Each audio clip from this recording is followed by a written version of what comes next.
Hey guys, it's Megan. Welcome back to my channel. Today's video, we are doing my June wrap up. So I didn't even count them. Let me see. 1, 2, 3, 4, 5, 6, 7, 8, 9, 10, 11, 12, 13, 14, 16. I read 16 books in June and we're gonna get into them. I surprisingly didn't have that bad of a reading month. Most of these books I like and recommend.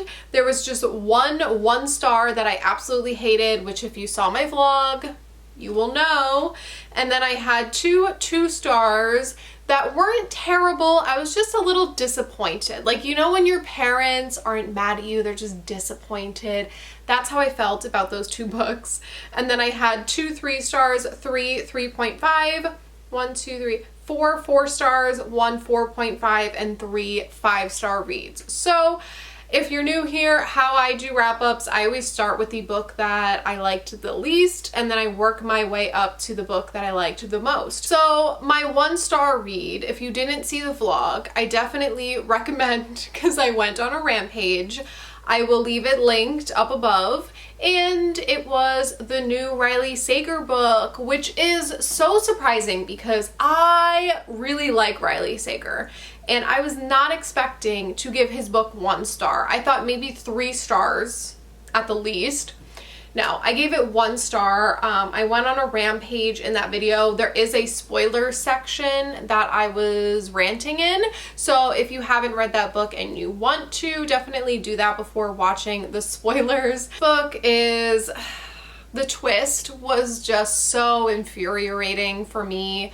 If you don't know what it's about, it's like your typical drunk, unreliable narrator watching a woman across the lake, that lives in a house across the lake. What the fuck am I trying to say? A woman lives in the house across the lake, hence the name, The House Across the Lake. Did I even say the name of this book? It's probably not even worth mentioning. It was just so boring, the first half, and then the second half was so off the wall. Just infuriating. So many plot holes. Check my vlog out. I don't even want to rant about this again because this was so bad. So disappointing. I have seen people like it. I mean, if this is your thing, that's cool. That's the great thing about the book community. We all have different opinions. For me, it really didn't work for me. I thought it was really bad. Other people really like it. So, I mean, to each their own, but yeah, I'm so shocked by how much I hate that book. Next, my 2-star reads. These books I was just disappointed in. So the first one being Under Her Care by Lucinda Berry. This is the new thriller by Lucinda Berry that came out this month. And I gave it 2 stars because I felt like it was really slow and it wasn't really a thriller. And then the end, the twist was like exactly what we thought the entire book. So I was confused. I was like, what was this supposed to be? I'm not sure. But it's about a woman who, I don't even know if it was a girl, a woman, whatever. A female was murdered, and at the crime scene, they found this young boy with autism and his mother. And so they are we're kind of following the perspective of like a prosecutor who's trying to prove that it was the boy with autism that murdered this girl. And then we are also following this child psychologist who specializes in treating children with autism, and she's trying to prove that it was not him. So we're trying to figure out like who murdered this girl and why. And it was just, I don't know. It was a slow burn, like detective style book, which I don't like. And then the ending kind of threw me off because I was like, oh, this must have some like crazy twist ending. But then I was like, wait a second, like this is literally what I thought the entire time. So it was just a little bit underwhelming for me because I've heard such great things about Lucinda Berry. So I thought this was going to be like a mind-blowing thriller, and it was just disappointing. I have seen some people give it like 5 stars though, so I mean, definitely check it out if you want to. I've had a lot of people tell me that they really enjoyed it. For me, I was just like looking for something really crazy and I didn't get that. So I don't know if that's just like how all Lucinda Berry books are. I did read another one of her books this month that I'm going to get into later in the video that I enjoyed more, but I don't know if that's just like her writing style or if her other books have more twists. I don't know. I really wasn't sure what I was getting myself into, so let me know. Other book that I gave 2 stars was The Last Mrs. Parish by Liv Constantine. You guys have been hounding me to read this book. Multiple people have been telling me I have to read this book, so I finally read it and I was disappointed. We're following this woman who basically becomes obsessed with this like rich woman and her husband, and she wants her husband and wants to steal her life, so she is trying to befriend her so that way she can just sneak in and take her husband basically. And I went into this expecting to really like this because so many people have been telling me that I need to read it, so I was super excited. And I don't know, it was a very slow burn rich people drama story, which doesn't always work for me. Like sometimes I find it entertaining and sometimes I find it annoying, which this narrator I found so annoying. I like literally wanted to bash her fucking head in with a rock. Like I literally hated this woman so much. And so that was a turn off for me. And then when we finally got to the twist, it was literally what I expected from chapter 1, and I think it's because I've read so many books like this with that same twist, and I think it was done better in another book that I read, and so I kind of knew where it was going. I saw it coming all along, so I didn't really enjoy it that much for that reason. I feel like if I would have read this book maybe 2 years ago when I first started reading thrillers and I never saw that twist done before, I feel like I would have liked it a lot more. But being that I've seen it done multiple times in the past after reading so many thrillers, like I didn't find this one thrilling enough for me. So yeah, the rest of the books that I'm about to mention I recommend. So yeah, I didn't have that bad of a reading month. I actually recommend a majority of these books. That's so exciting. So my 2 3-star books, the first one was The Lost Apothecary. This one is kind of like a feminist historical fiction. It's labeled as fantasy, but it's definitely not. We are following this woman from 2 timelines. So the first timeline is in the 1700s. This woman owns an apothecary where she makes potions to kill shitty men. Like people come in and they're like, my husband's a rapist, my husband has been cheating on me with multiple women, my husband is a child molester, whatever, and she will like come up with a concoction to poison him and kill him. So she's running this like secret shop, and one day this 12-year-old girl named Eliza comes in and she's like, hi, my mistress wants you to murder her husband because he's a child molester. So her and Eliza kind of like form this friendship, and in present day we're following a woman that goes to visit in the town and discovers this long lost apothecary and starts researching as to what actually happened to it. I really love this book. The first half I was so into it. I was so into the whole like revenge and the past timelines where she's like making these potions. I thought it was gonna get crazy. I wanted it to get crazy. I wanted something like really sinister to happen, but unfortunately the second half was kind of lacking for me. It got boring and kind of, I didn't understand the point. I just wanted something more from it. Like I wanted something more crazy to happen. But nonetheless, I mean, it was a pretty entertaining read and I do recommend it. My other 3-star read was What Moves the Dead by T. Kingfisher. I've never read a T. Kingfisher book before ever. This was my first one and I didn't even know that this book existed until Tor reached out to me and was like, hey, we're sending you this digital arc. And I was like, oh, okay. And now I've been seeing it all over the internet. People are hyping the shit out of this book, and I read it and it was okay. It was a retelling of The Fall of the House of Usher by Edgar Allan Poe. I think if you really like Edgar Allan Poe, you will like this book. If you're looking for a retelling, I think you're gonna really like this one. It is about like 150 pages, so it's more of like a novella. I was able to read it real quick when I was on my car trip to my doctor's appointment in DC, so I was able to zip through this one, and I mean, it was okay. Like, it was well done for what it is, but for me, like, reading something set in like the 1800s with like 1800s Old English jargon thrown in, and it was very atmospheric, so like not much happened until the end. I was kind of like, eh, but then, you know, the ending was well done.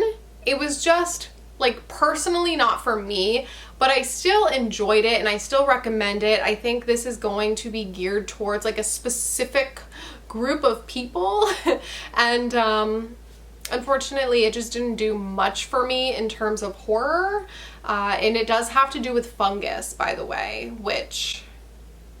Next, I have three 3.5s, the first one being The Troop by Nick Cutter. I read this for a reading vlog, which I will leave linked. This one I did really enjoy it, but there are some things that I did not enjoy about it, mainly being animal cruelty and just some like, I don't know. There's a lot of things that I talk about in that vlog, so definitely go check it out if you want full thoughts.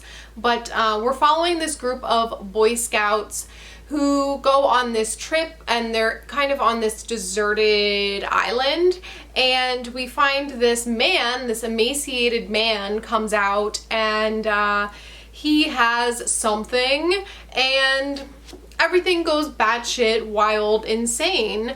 It's a contagion horror, and it's an isolated horror setting. So if you like isolated contagion horror, that's very graphic, I definitely recommend. It's very heavy into body horror, which for me personally, like, doesn't really do it for me. I think that's why typically I don't like body horror in my books, because I just don't care. Like, it's just gross for the sake of being gross, and I don't care personally.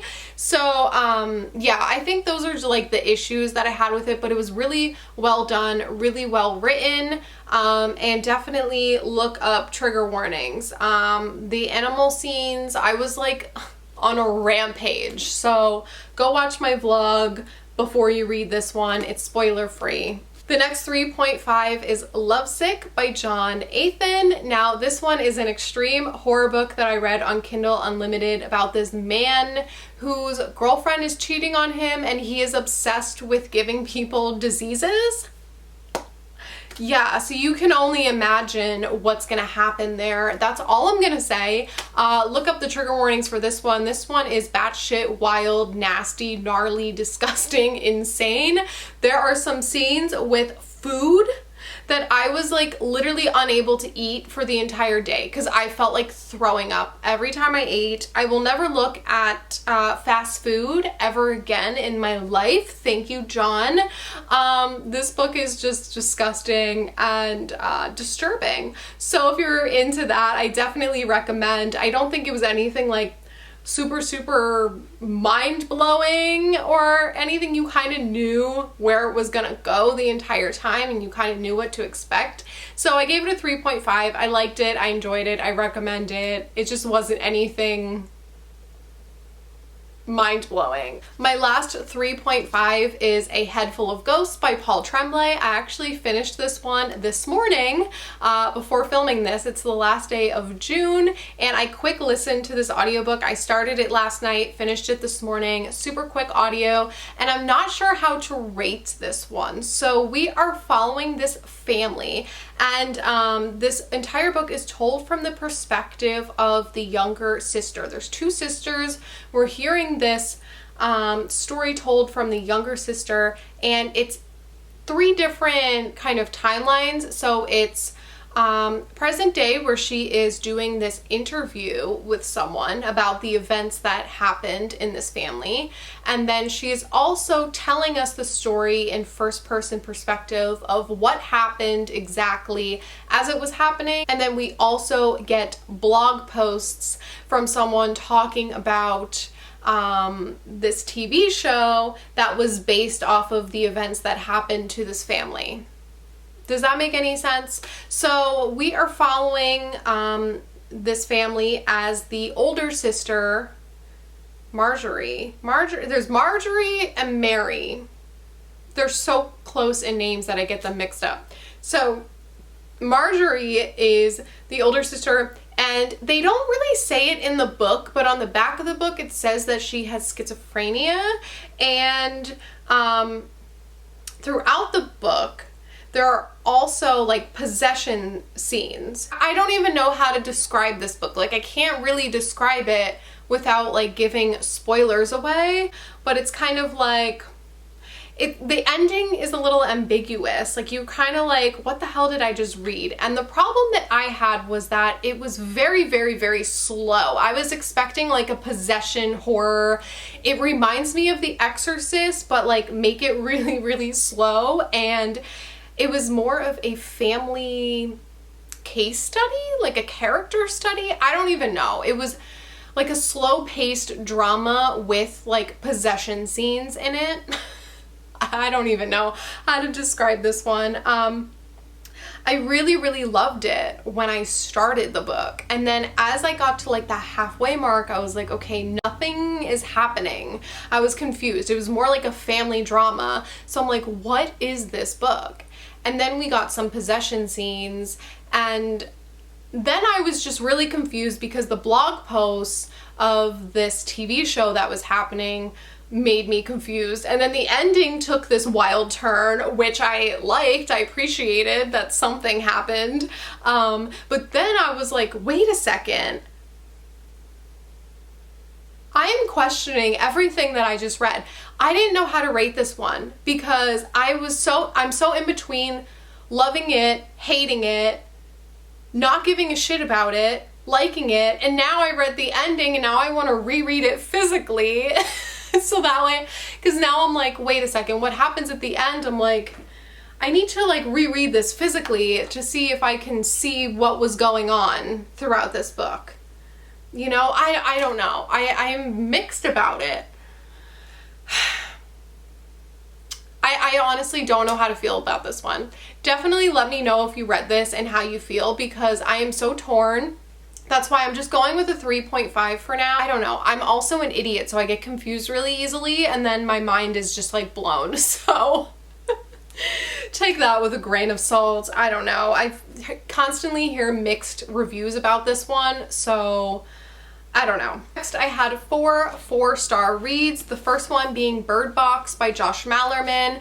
If you haven't seen the Netflix movie, this is about this girl who we are following, this like post-apocalyptic type world where all these murder-suicides are happening, and we come to find out that there is some kind of creature thing.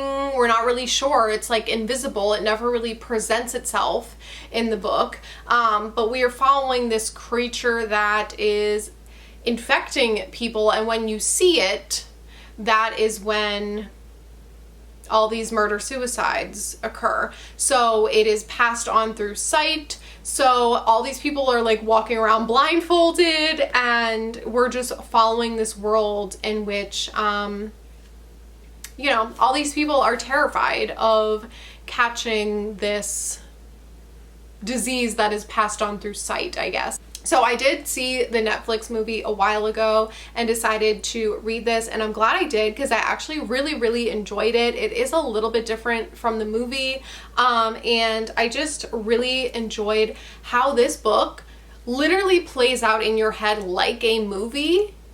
So if I wouldn't have watched the movie, I feel like the movie would have played in my head as I was reading this. I don't know. Am I making any sense today? I don't fucking know.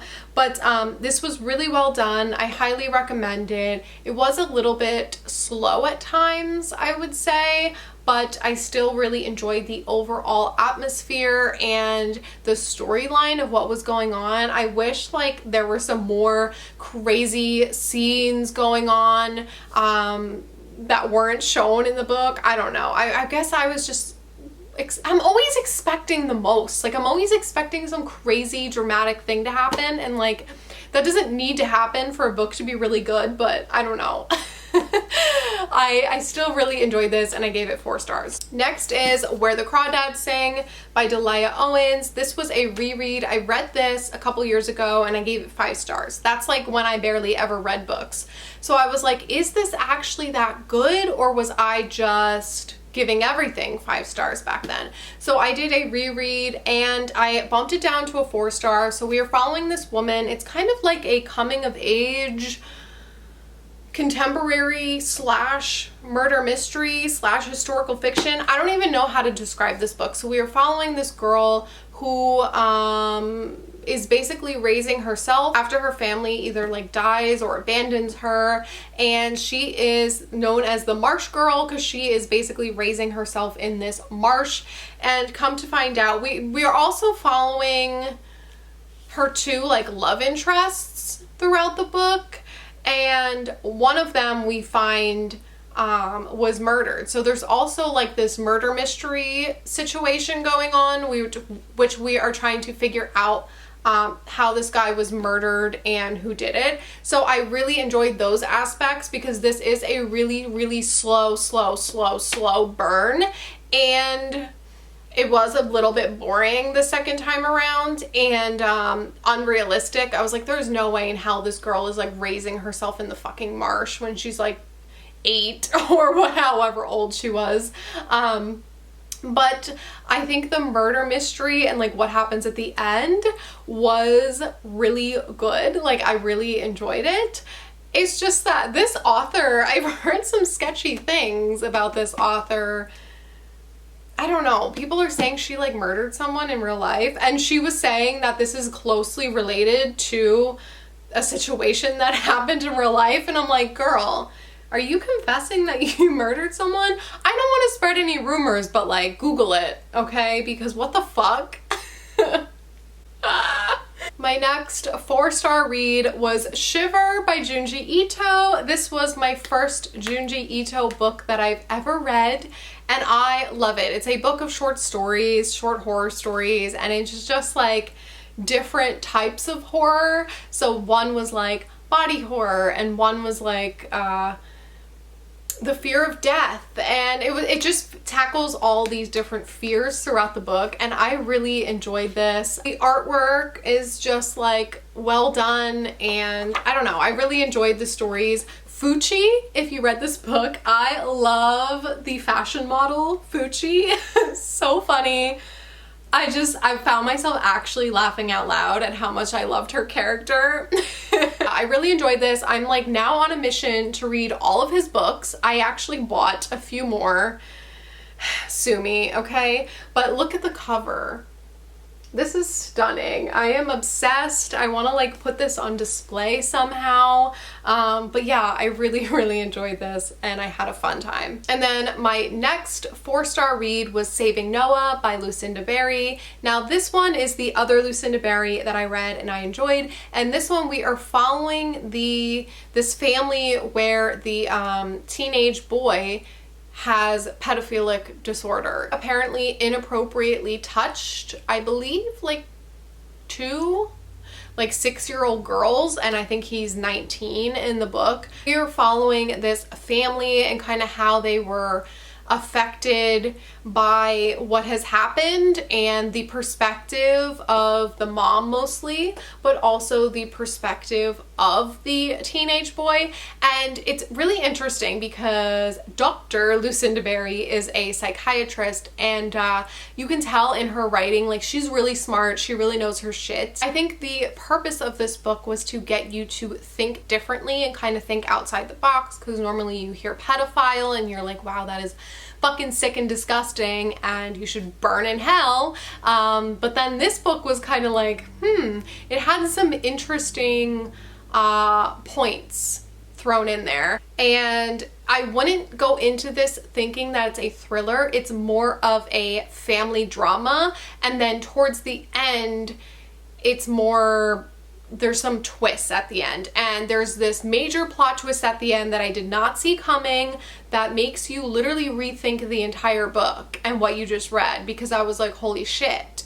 So then I like went back and I was thinking, and it just really, really makes you think. I think if you are into like heavy, disturbing books that make you think, definitely check this one out. I think if you liked My Dark Vanessa, which I also read and gave 4 stars this year, I think if you like books like that are like heavy hitting with topics like that, you would like this book. My 4.5 was The Things We Do in the Dark by Jennifer Hillier. This one was also in that vlog that I posted with Riley Sager's new book.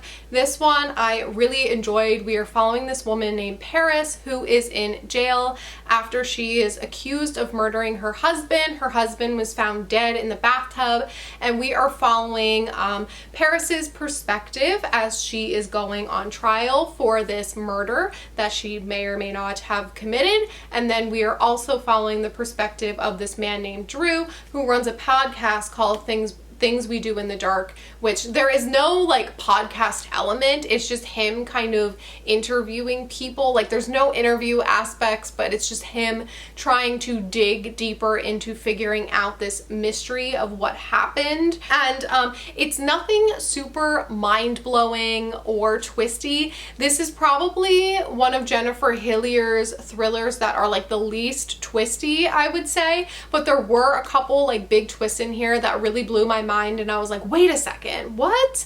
But looking back, like it's nothing new. I think if you read a lot of thrillers, you might be able to predict some of the twists that happen, but I think they were really, really well done, and I love Jennifer Hillier's writing. This is more of a slow burn family study as well. It's like a slow burn family study mixed with thriller, so that was kind of the theme of books that I've read this month, but I really, really had a fun time with this one, and I highly recommend. My false lashes have been like peeling off in the corner. Ugh, I'm so embarrassed, but like I can't refilm because I don't have time. So I am just like, I caught it and then I fixed them, but like, sorry, you're just gonna have to deal with me looking like a hot mess because I move in 1 week and I'm stressed. I don't have time to refilm because of some wonky eyelash that was glued onto my eye for hours and finally decided it didn't want to be on my eye anymore. Okay, so my 5-star reads. First of all, we have the Heartstopper Volume 1 graphic novel from Alice Osman. This is about these boys, Nick and Charlie, in high school, and they meet and they are discovering, you know, both of them are discovering that they are gay and kind of, you know, coming out and that whole process. And from what I understand, you're just following them through 4 volumes, and it dives into like societal and social commentary. And I just wanted to read something for Pride Month. I wanted to read something, you know, so yeah, I really thought that this was just so adorable, so fun. It took me 1 hour to read. I don't understand the other 3 volumes. They're like out of print. They're like out of stock, out of print everywhere. I don't know if they're just like redoing the covers or what, but I can't get my hands on them. I had to order them through the UK, and then they shipped me the 4th one, but the 2nd and 3rd, it says that they're out of stock. Like, I don't know if I'm gonna have to cancel my order and find them somewhere else. I don't know. If you know what's going on with Alice Osman's books, definitely let me know because they're like nowhere to be found. But yeah, I watched, I think, half of the Heartstoppers season 1, I guess. I think they're gonna have season 2. I watched like half of it on Netflix. I didn't want to watch all of it until I got the other volumes, but now I don't know if that's ever gonna happen. So yeah, but just super cute, super adorable. I loved it. My next 5-star read was The Devil Crept In by Anya Alborn. Now this one, I've seen people read this lately and give it bad reviews. I gave it 5 stars, so I feel like with any Anya Alborn, either you're gonna love it or you're gonna think that it wasn't good or good enough, I guess. Like, a lot of people feel meh about her books. I tend to really enjoy them. So this one is my second favorite Anya Alborn, right after Brother. Brother, no one can touch Brother, but this one is my second favorite. So this one we are following, this is a creepy child trope, and I automatically love any horror book that has a creepy child in it. So in this one, we are following this boy, I think he's like 10 years old, something like that, and his bestie slash cousin goes missing. So it's been like days that his cousin has been missing, and they basically just assumed that he was dead because no one could find him. And then the one day, I think his name is Jude, who just shows up on his doorstep, and he's back, and everyone's like, yay, Jude is back. And the only thing is, he's not the same. He's really weird. His skin's peeling off. He's acting really weird. He stands there like a statue, like so fucking weird. He's scratching his skin off. He's saying weird things. You know, our main character is like, hey bestie, wanna go play? And Jude's like, fuck off, you poopy head. I don't think he actually says that in the book.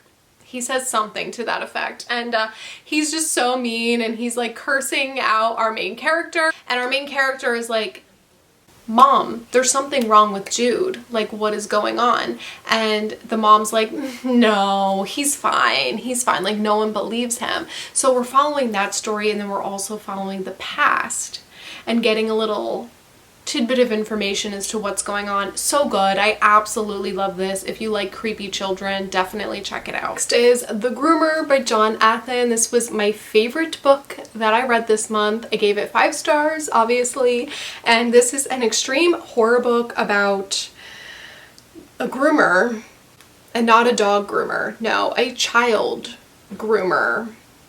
So this man is snatching up children to star in a snuff film. I know, it's very graphic, very intense.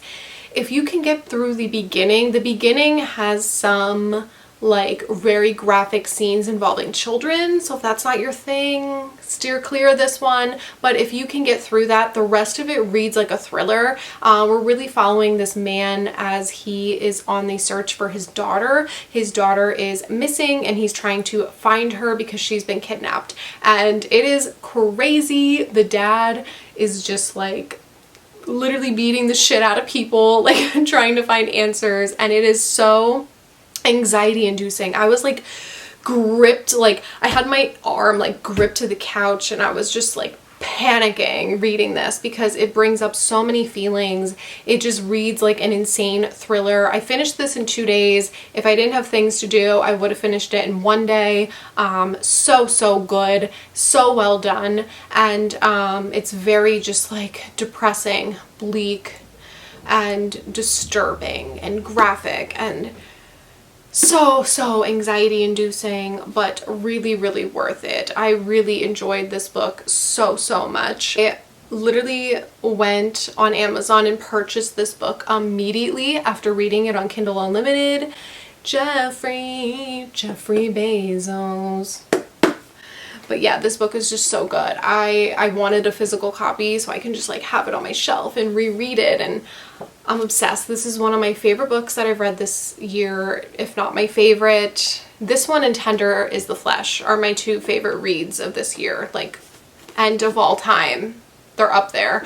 So yeah, I highly recommend this one if you're looking for extreme horror, but extreme horror that reads like a thriller, which is my favorite kind of extreme horror. That is it. Definitely let me know in the comments down below what your favorite book you read this month was, and I will see you in a future video. Bye!